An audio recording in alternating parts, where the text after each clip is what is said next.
If you've been watching my videos, you'll know that one of my key strategies is to develop to reduce or eliminate debt. Well, that's exactly what we're going to do with this property behind me. We've bought two properties which are on a corner site, and our plan is to do a development here where we're going to make over $1.7 million over 4 years. And this is how we're going to do it. Here's the property behind me, which is the corner block. We also have the property that's next door to this.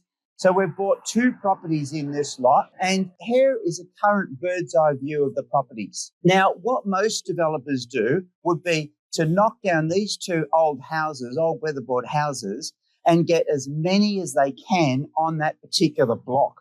They would build a smaller dwelling to get more of them on, right? And this is how people lose money in this game. Then what they would do is they would get all of the building configuration wrong.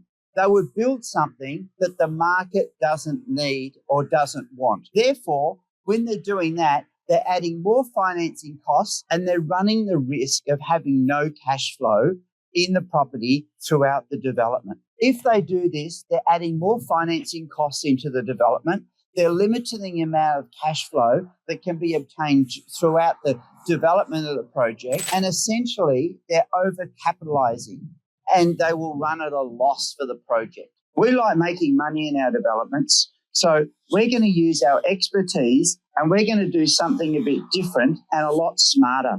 And we're going to renovate the one behind me, right, to keep our cash flow going, right? And we're going to demolish this one because the structure's not right, the floor plan's not right.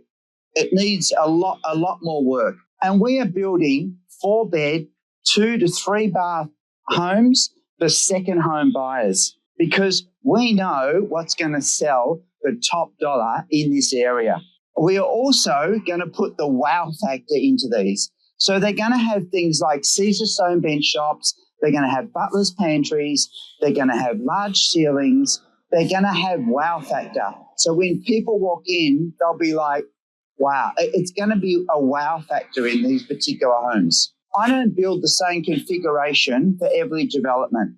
It's a horses for courses scenario, and everyone is different and everyone is dependent on that market in that particular area. There are some critical things I need you to understand of how we do things compared to other developers. Because we're keeping one of the dwellings, we're going to have cash flow throughout this entire investment to offset the loan.